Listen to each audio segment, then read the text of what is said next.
মাত্র এক ভিডিওতে তোমাকে ম্যানেজমেন্টের পরিবেশ সম্পর্কিত সকল কনফিউশন ক্লিয়ার করে দিব। তাই চলো শুরু করা যাক। দেখো, ম্যানেজমেন্টের ব্যবসায় পরিবেশ নামে একটা ফুল চ্যাপ্টার আছে। এই চ্যাপ্টার থেকে আমাদের এমসিকিউ প্লাস ঘ মার্কের প্রশ্ন আসে। সো কিভাবে কোশ্চেনগুলো আসবে আমি তোমাদেরকে ডিটেইলসে বোঝাই দিচ্ছি। প্রথমত আমাদেরকে জানতে হবে ব্যবসায় পরিবেশ কাকে বলে। সিম্পল ভাবে ব্যবসা করতে যেসব পরিবেশের উপাদান আমাদেরকে সাহায্য করে তাকে আমরা ব্যবসায় পরিবেশ বলে থাকি। এটা তুমি নিজের মতো করে খাতায় লিখতে পারো, যেটা ক মার্কের ক্ষেত্রে আসবে। এরপর এমসিকিউতে আসে ব্যবসায় পরিবেশকে আমরা টোটাল কয় ভাগে ভাগ করতে পারি। এখানে দেখতে পাচ্ছ 1 2 3 4 5 6 ব্যবসায় পরিবেশকে আমরা 6 ভাগে ভাগ করতে পারি। এই ব্যবসায় পরিবেশ থেকে আমাদের এমসিকিউ আসবে কিভাবে।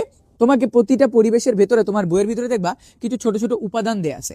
তোমাকে ডিরেক্ট বলবে ভৌগোলিক অবস্থা কোন পরিবেশের অন্তর্গত, তারপর তোমার জনসম্পদ কোন পরিবেশের অন্তর্গত, জনসংখ্যা কোন পরিবেশের অন্তর্গত। You have to find out যে এইটা কোন পরিবেশের উপাদানের ভিতরে পড়তেছে। এটা গেল এক ক্যাটাগরির কোশ্চেন। আরেক ক্যাটাগরির কোশ্চেন তুমি পাবা যে তোমাকে বলবে চাহিদা নির্ধারক পরিবেশ কাকে বলে, আকার নির্ধারক পরিবেশ কাকে বলে। মনে রাখবা, ব্যবসায় পরিবেশের ক্ষেত্রে অর্থনৈতিক পরিবেশকে আমরা আকার নির্ধারক পরিবেশ বলি, আর সামাজিক পরিবেশকে আমরা চাহিদা নির্ধারক পরিবেশ বলি। কিভাবে? আকার নির্ধারক, এটার সাথে টাকা ডিপেন্ডেন্ট। চিন্তা করো, একজন মানুষকে আমরা কিভাবে জাস্টিফাই করি তার টাকা কত বেশি আছে।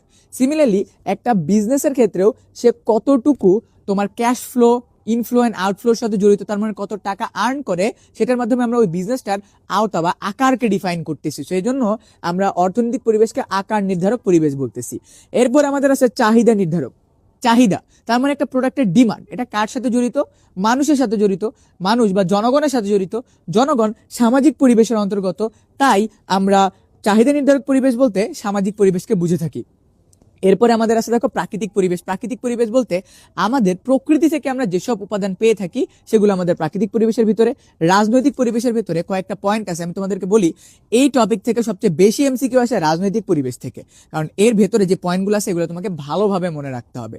এরপরে আমাদের আছে আইনগত পরিবেশ। মনে রাখবা, যে কোনো পয়েন্টের পাশে যদি আইন কথা বলা থাকে সেটা হয়ে যাবে আমাদের আইনগত পরিবেশ। অ্যান্ড প্রযুক্তিগত পরিবেশ তুমি দেখলেই বুঝতে পারবা কোনটা টেকনোলজির সাথে জড়িত। অ্যান্ড সামাজিক পরিবেশের ভেতরে আমাদের ঐতিহ্য আছে, জনসংখ্যা আছে, এই জিনিসগুলো আমাদের সমাজের সাথে জড়িত। এরই মাধ্যমে আমি তোমাকে ব্যবসায় পরিবেশের সবগুলো টপিক একদম ক্লিয়ারলি বুঝিয়ে দিলাম।